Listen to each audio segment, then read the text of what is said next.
আসসালামু আলাইকুম সুপ্রিয় বন্ধুরা, আজকে আমি আপনাদের জন্য নিয়ে আসলাম মজাদার একটি নাড়ুর রেসিপি। নাড়ুতে কি কি রাখছি আপনারা দেখতে পাচ্ছেন। এটা সম্পূর্ণ নতুন ইউনিক নাড়ু, আপনারা ঘরে বসেও করতে পারেন।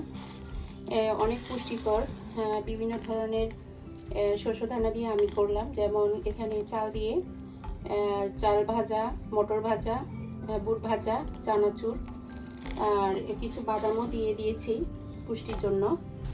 আর এদিকে চানাচুর দেখতে পাচ্ছেন, ঘুরিয়ে ঘুরিয়ে দেখাচ্ছি, আপনারা দেখতে পাচ্ছেন কি কি দিয়েছি,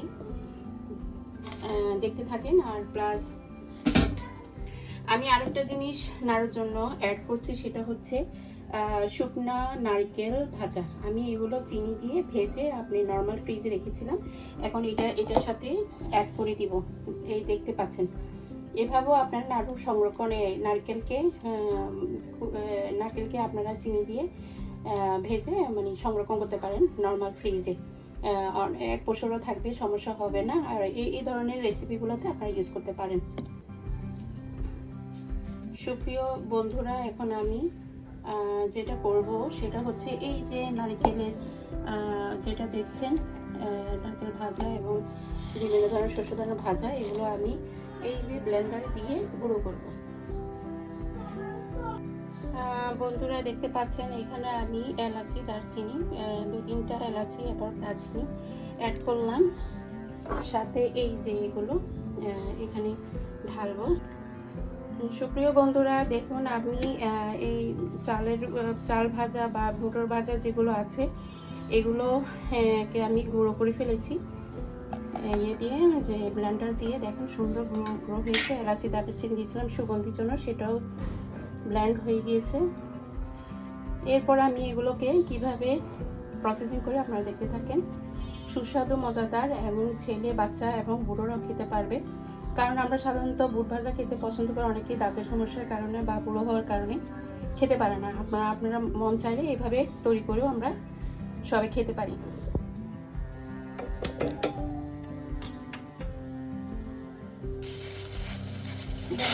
দেখুন, এখানে অল্প কিছু পানি দিচ্ছি এবং এটার সাথে আমরা গুড় অ্যাড করব। সুস্বাদু এই রেসিপির জন্য দরকার প্রয়োজন একটু পানি দিয়ে এই যে আমি দিয়ে দিলাম, এগুলো গলে যাবে।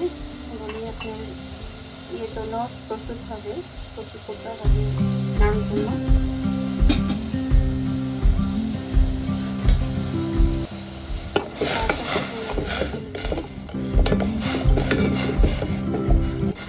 ঘন হয়ে আসবে।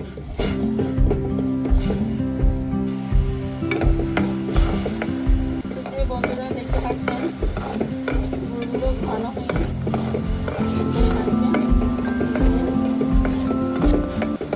এভাবে ঘন করতে হবে। যখন এটা প্রয়োজন মতো ঘন হয়ে যাবে তখন এগুলো অ্যাড করবো।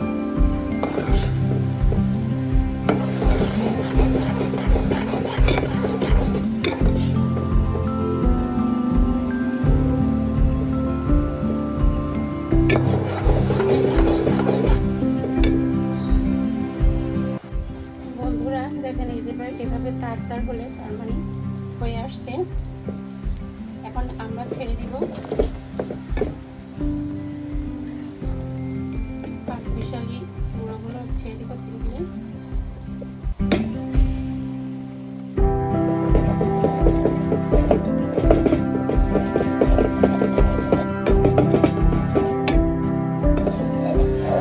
দেখতে পাচ্ছেন এখন কি অবস্থায় আছে। এখন আমরা এটাকে প্লেটে ঢালবো, যেমন হালকা একটু ঠান্ডা হবে, হাত দিয়ে গোল গোল করে নাড়ু বানাবো। বন্ধুরা দেখতে পাচ্ছেন, এখন এই পর্যায়ে আমি পাখার নিচে দিয়েছি হালকা একটু ঠান্ডা হওয়ার জন্য। গরম গরম অবস্থায় এটাকে নাড়ু বানাতে হবে। বন্ধুরা দেখতে পাচ্ছেন, এই পর্যায়ে আমি এগুলোকে গরম থাকতে থাকতে একটু প্রেস করে হাতের ভিতর একটু তেল লাগিয়েছিলাম, সরষের তেল। এরপরে এভাবে ঘুরিয়ে ঘুরিয়ে নাড়ু বানাবো। বন্ধুরা দেখতে পাচ্ছেন, এই পর্যায়ে আমি অনেকগুলো নাড়ু বানিয়ে ফেলেছি।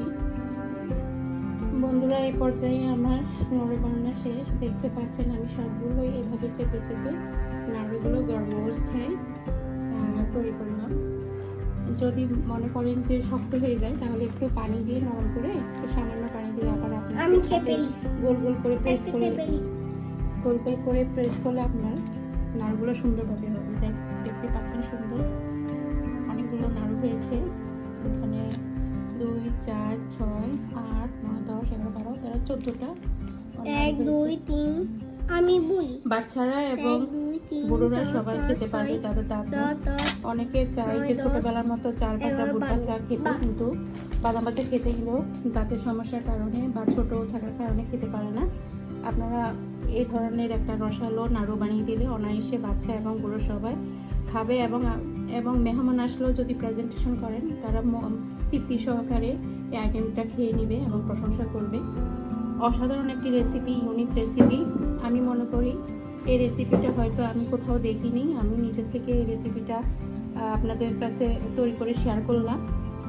মন চাইলে আপনারা এভাবে বানিয়ে ঘরের সবাইকে খাইয়ে মুক্ত করতে পারেন। ইনশাল্লাহ আপনাদের সবাই ভালো লাগবে। আমার চ্যানেল এবং আমার রেসিপি যদি আপনাদের পছন্দ হয়ে থাকে তাহলে আমার চ্যানেলকে একটু কষ্ট করে সাবস্ক্রাইব এবং একটা লাইক দিয়ে দিবেন। আর কেমন হয়েছে আপনাদের মতামত প্রকাশ করতে পারেন একটা কমেন্টে, তাহলে আমি অনুপ্রাণিত হব এবং বুঝতে পারবো যে আপনাদের ভালো লেগেছে, আমারও ভালো লাগবে ইনশাল্লাহ। আসসালামু আলাইকুম।